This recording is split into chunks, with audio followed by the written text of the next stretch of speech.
Hey, I'm Christopher, aka the Bronze Age Nerd, and welcome to the Top 5 Not to Buy. That's right, this show is returning from its long hiatus because for some reason you guys are all buying whatnot packs for way more than they're worth, so we need to talk about it, I guess. Shame!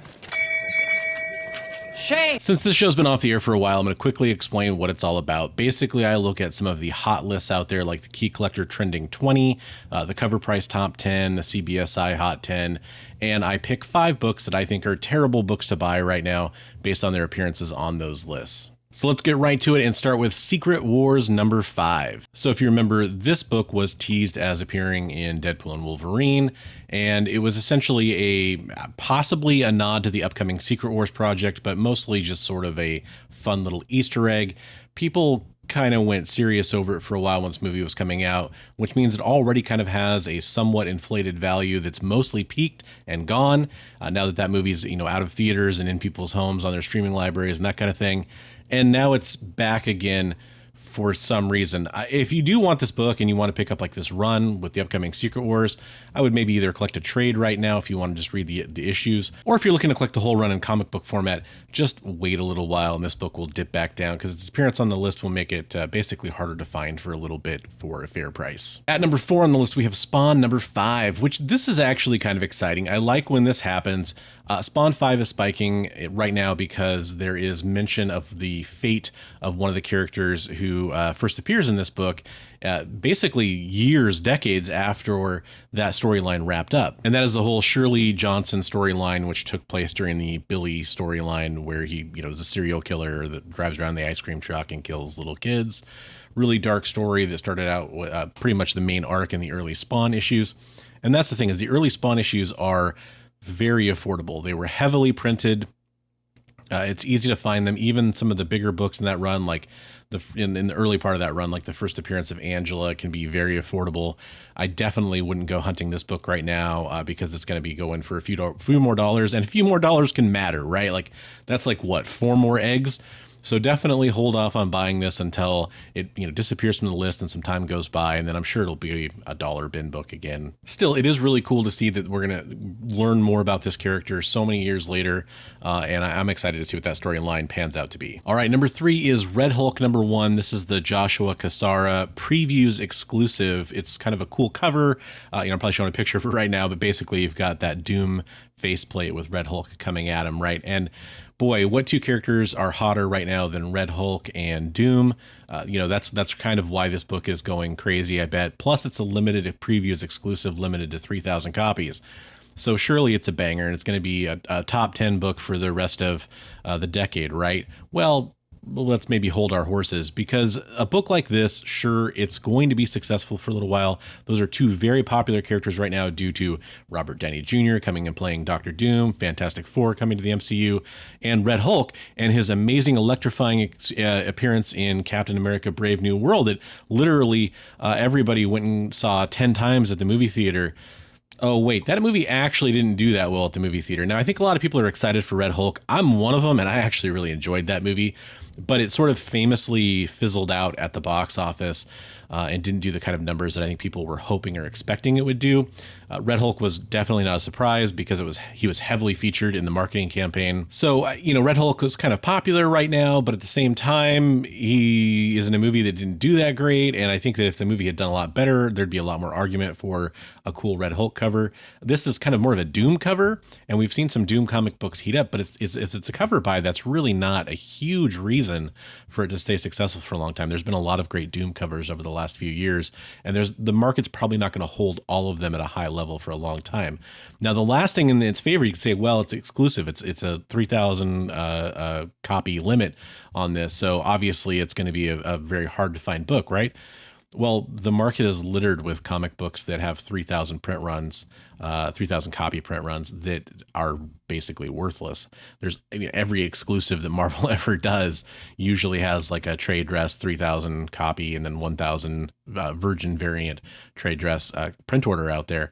And a lot of those comic books are absolutely worthless. Very few of them are worth a lot of money because there's only a few thousand copies out there. Now, there is a difference. If there was 10,000 copies of this comic book and it was in the Invincible run and it was a key, yes, it would be worth more money because it just was low ordered by the standards of total copies. But we're not talking about total copies of this issue, which is a key issue or something like that.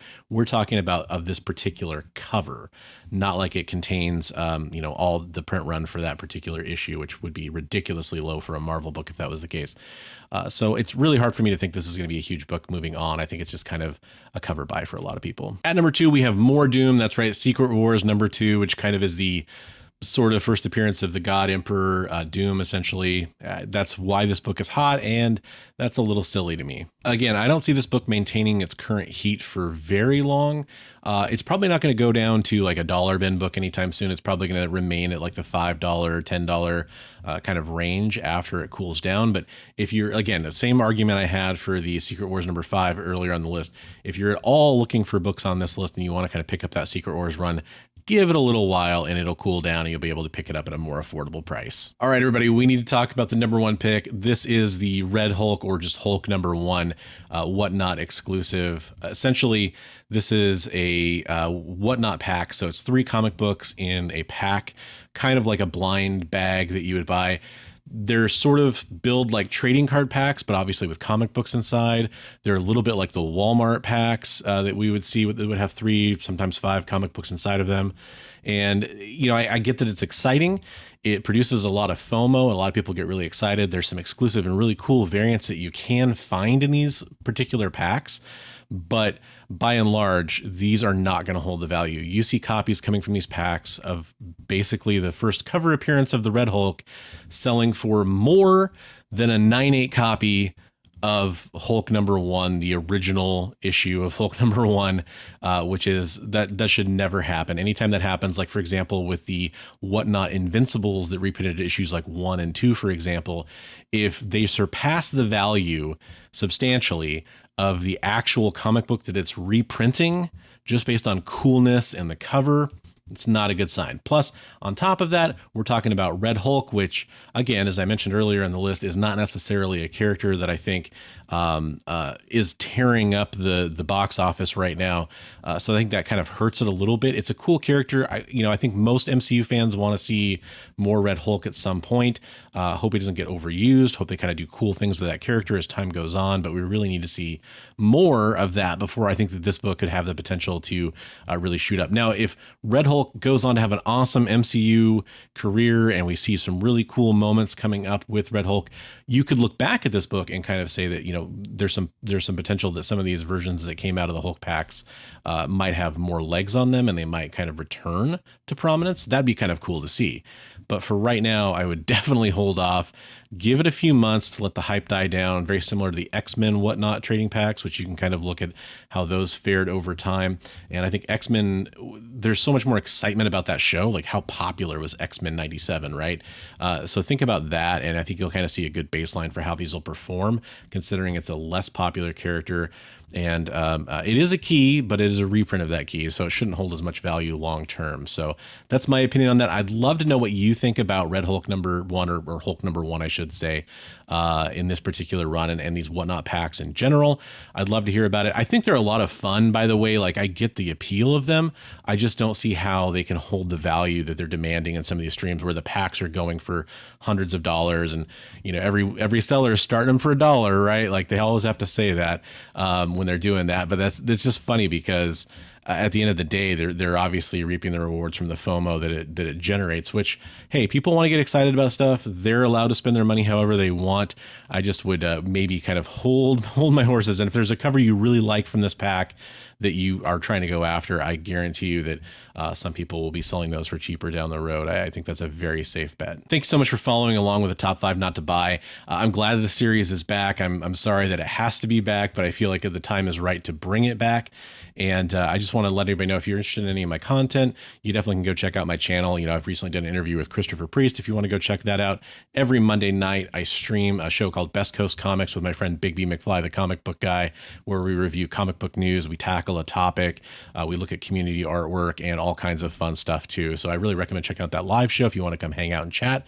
That's 8 p.m. Pacific on Monday nights. Huge shout out to all my channel subscribers and to my channel members that help support this channel. I really appreciate everything you do. Thank you so much. Hopefully everybody has a great week, and I'll catch you in the next one. Until then, I just want to remind you, as always, hey, hey, hey, hey. Read comics every day.